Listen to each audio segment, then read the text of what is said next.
Hello, everyone, and welcome to our Bible study. Today we are talking about 1 Samuel chapter 4. If this is your first time with us, welcome. There's a free PDF that you can download on our website and a link in the description.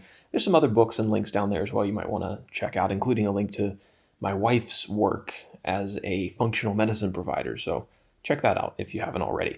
When did the events of 1 Samuel occur on the timeline of history? We talked about the birth of Samuel, who's kind of our main character in chapter 1. Most scholars place that to somewhere between 1100 and 1070 BC, somewhere around there. Now, the events of chapter 4 seem like they happened during the younger years of Samuel when he was a young man. We aren't given a specific timestamp in the chapter, but based on the information that we had in the last chapter, we saw Samuel beginning to grow up, beginning to build a reputation as a prophet, probably when Samuel was a young man. In terms of our characters, we have, of course, Samuel. He was a judge and a prophet in Israel. He grew up in Shiloh, learning to serve the Lord under Eli, who's our second character. Eli was a priest, probably the high priest of Israel, and he served God at the tabernacle, which was located in Shiloh, which we'll see on our map in a second. We've also got his two sons. Now, they were not righteous men. They were very wicked men who disrespected God, even though they served as priests in the tabernacle. And then finally, we have the Philistines. We talked about them in the books of Judges and places like that. They had a lot to do with Samson's story in the end of the book of Judges.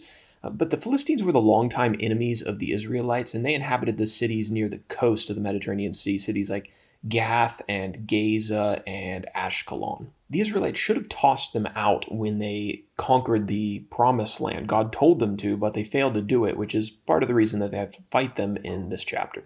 In terms of our map, the Ark of the Covenant and the tabernacle were located in Shiloh during these days. That's where the priests served.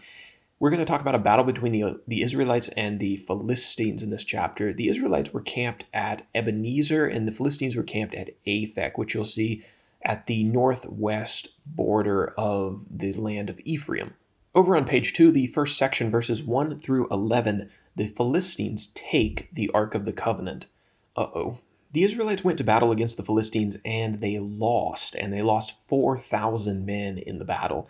The elders of the Israelites gathered together, and what they did is they concluded that what they needed to do was to bring the Ark of the Covenant from Shiloh, take it into the next battle with them, and then that would give them the victory, because they thought God's presence was with the Ark of the Covenant.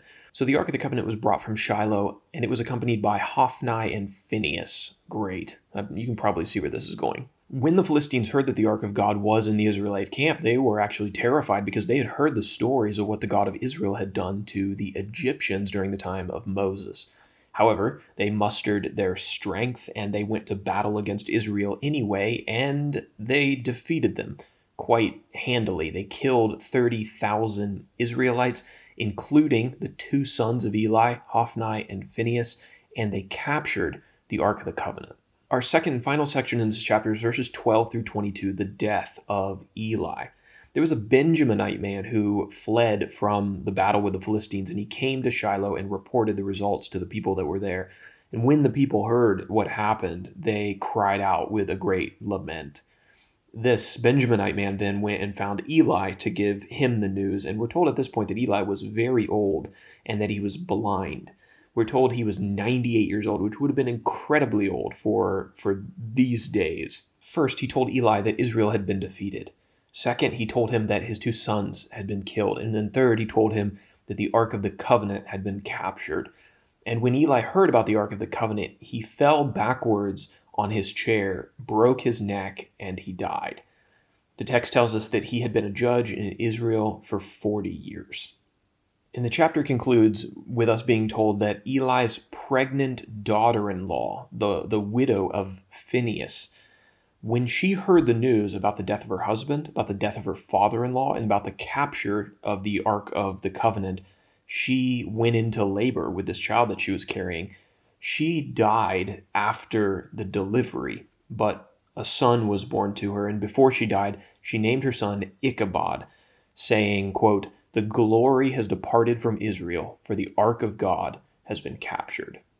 So again, we see God's promise of judgment on Eli's household coming to pass here because of the wickedness of his children and Eli's failure to discipline them. So that is 1 Samuel chapter 4. Now let's talk about our application. God is not a good luck charm to keep in your closet and to dust off every time you have a need. Israel's spiritual leadership continually blasphemed God, but when they found themselves in trouble, they wanted to use God's ark as some kind of talisman to give them victory. I think the modern day equivalent of this is somebody who completely disregards and disobeys God's commands in their daily life, but then when something arises where they need help, they want the privilege of praying to God, only to then return to their disobedience when the problem is resolved. God wants to be our provider and our protector as he did for the Israelites, but he won't be disrespected by those who are only interested in him when they get into a sticky situation.